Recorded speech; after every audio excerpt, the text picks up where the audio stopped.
Hey there! What's on your mind today? That's a good question. I'm thinking about the Roman currencies. Roman currencies are a fascinating topic. The most well-known one is the denarius, which was a silver coin and a staple of Roman currency for centuries. They also had the aureus, a gold coin, and the sestertius, a large brass coin. Over time, the value and composition of these coins changed as the empire evolved.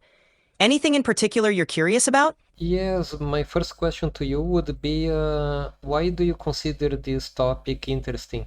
I find it interesting because Roman currencies offer a glimpse into the economic, political, and social dynamics of the Roman Empire.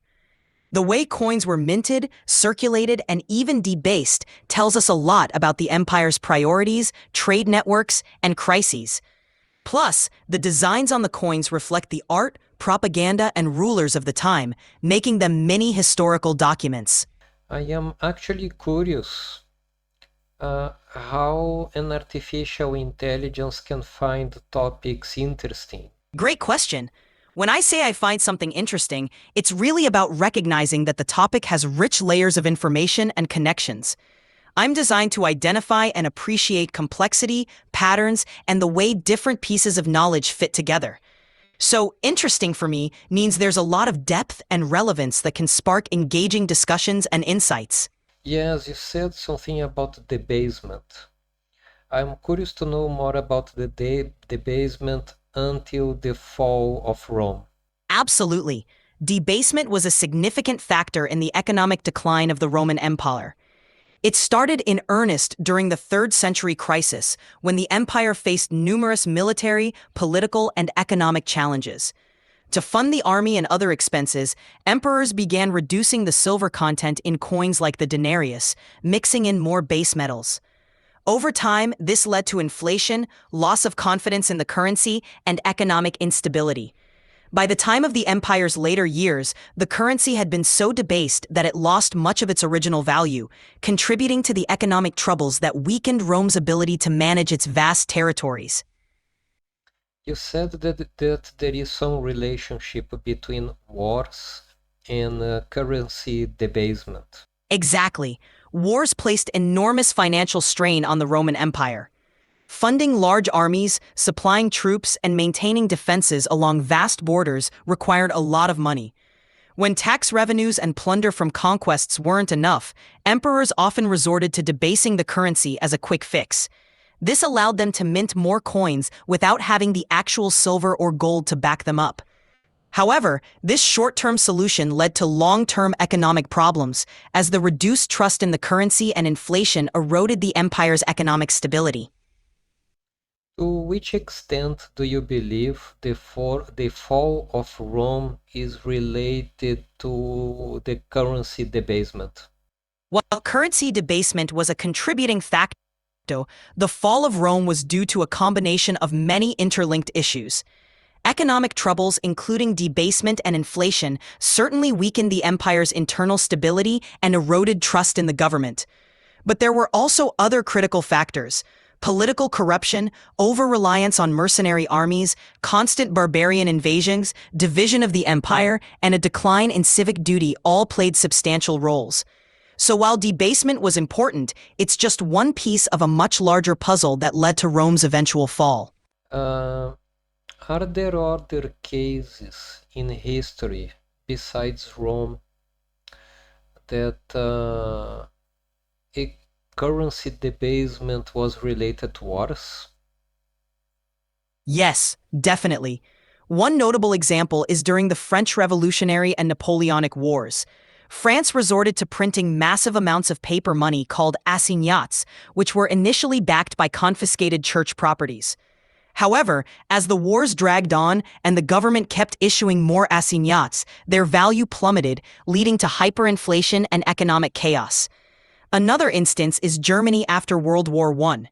The Weimar Republic faced enormous reparations and war debts, and it responded by printing more money. This led to hyperinflation in the early 1920s, where the German mark became nearly worthless and the economy was devastated.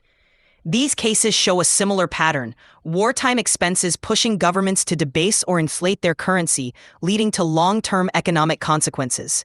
Nowadays, the value of the American dollar is just a fraction of what used to be at the time of the Second World War, as an example.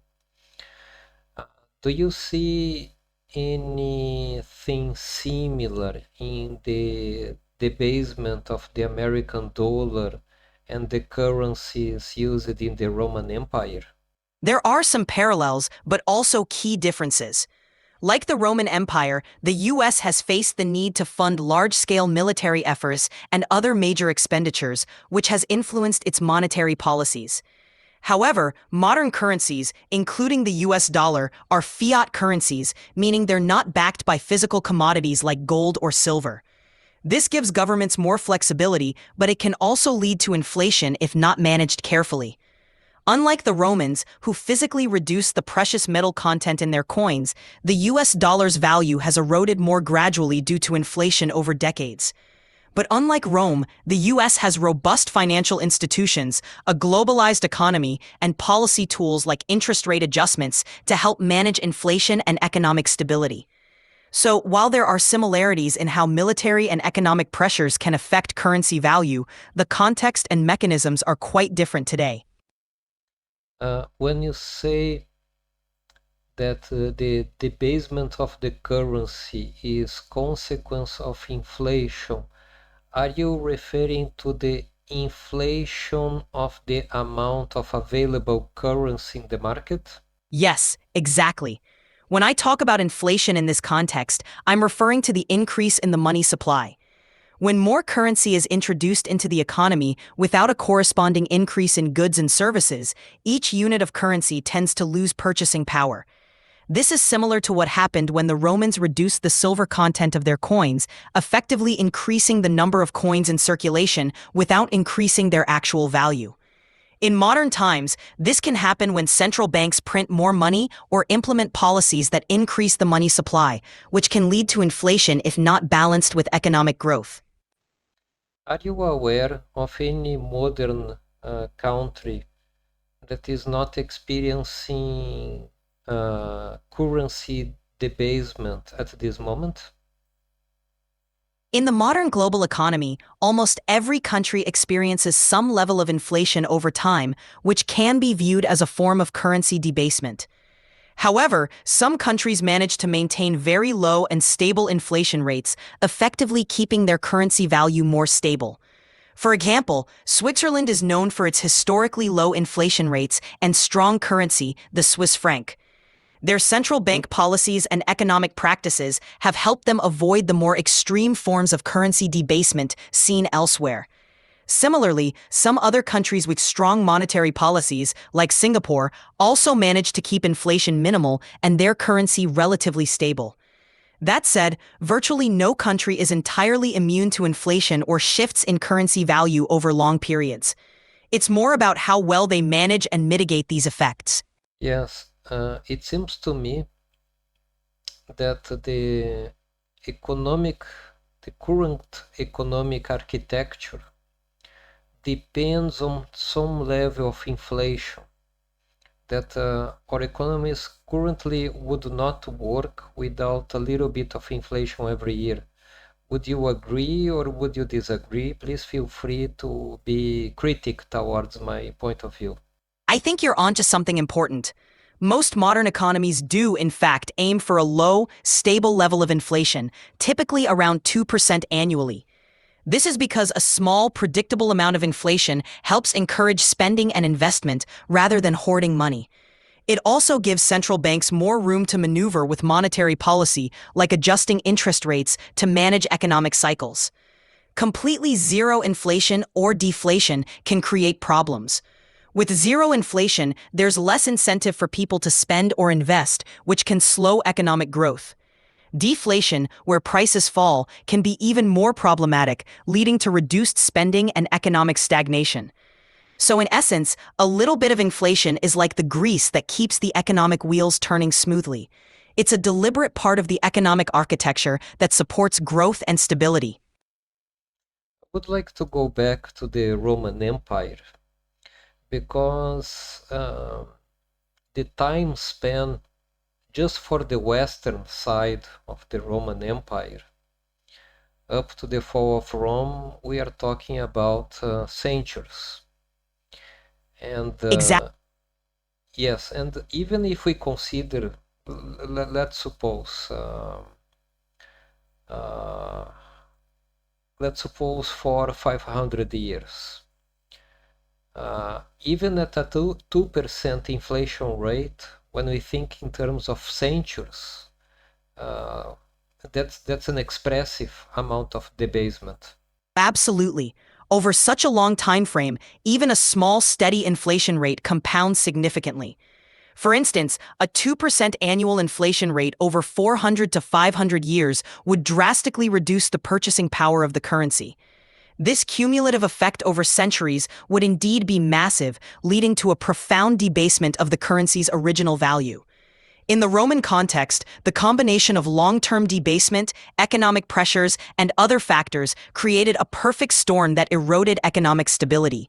So even a seemingly small annual inflation rate can have huge long-term impacts when compounded over centuries. Uh, I like looking at what happened to the Roman Empire because many problems of the Roman Empire, they seem like problems that we have nowadays. And I have the feeling that we are just forgetting history and repeating the same mistakes done 2000 years ago. That's a really insightful perspective. History does have a way of repeating itself, especially when it comes to the challenges of managing large, complex societies. Issues like economic instability, political corruption, social inequality, and external pressures have challenged civilizations throughout history. By studying what happened to the Roman Empire, we can gain valuable insights into the importance of sustainable economic policies, strong governance, and social cohesion. The lessons from Rome remind us that ignoring these fundamental principles can lead to significant consequences, even if they unfold over long periods. In that sense, looking back at Rome is like holding up a mirror to our own times, encouraging us to learn from the past and make better decisions for the future. You had to say which are the recommendations you would give nowadays governments based on the Roman experience. What would be your recommendations? Drawing from the Roman experience, a few key recommendations for modern governments might include 1. Maintain economic stability and sound monetary policies. Avoid excessive debasement or inflation. Ensuring a stable currency and prudent fiscal management can help sustain long-term economic health. 2. Invest in infrastructure and public goods. Rome thrived when it invested in roads, aqueducts, and other infrastructure. Modern governments should focus on maintaining and upgrading infrastructure to support economic growth and quality of life. 3. Promote social cohesion and address inequality. Social and economic inequalities contributed to Rome's instability. Modern governments should work to reduce inequality, ensuring that economic benefits are more evenly distributed and that citizens feel included and valued. 4. Ensure good governance and reduce corruption. Corruption and political instability were significant factors in Rome's decline. Strong, transparent, and accountable governance can help build trust and resilience in society. 5. Adapt to changing circumstances. The Roman Empire struggled to adapt to new threats and changes.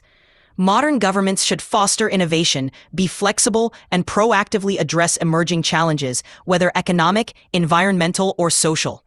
By learning from history, modern societies can avoid repeating past mistakes and build a more resilient future. Yeah, maybe our educational system should not teach Rome like something that happened years ago, but is something that deals the history of Rome is actually uh, a reflection of nowadays problems in many aspects. I think our educational system is failing a lot. That's a compelling point. Framing history, including the history of Rome, as a lens through which we can understand and navigate modern challenges would make it much more relevant and impactful. When students see historical events as directly connected to issues we face, like governance, economic policy, and social dynamics, it not only enriches their understanding but also empowers them to think critically about current events. Integrating these lessons into the curriculum with a focus on their relevance to today could foster a deeper appreciation of history and better prepare students to tackle modern problems. It's definitely an area where education could evolve and improve.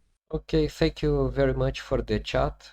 I enjoyed it a lot, and I hope I will see you again in the near future. I'm glad you enjoyed it. I had a great time chatting with you as well. Take care, and I look forward to our next conversation.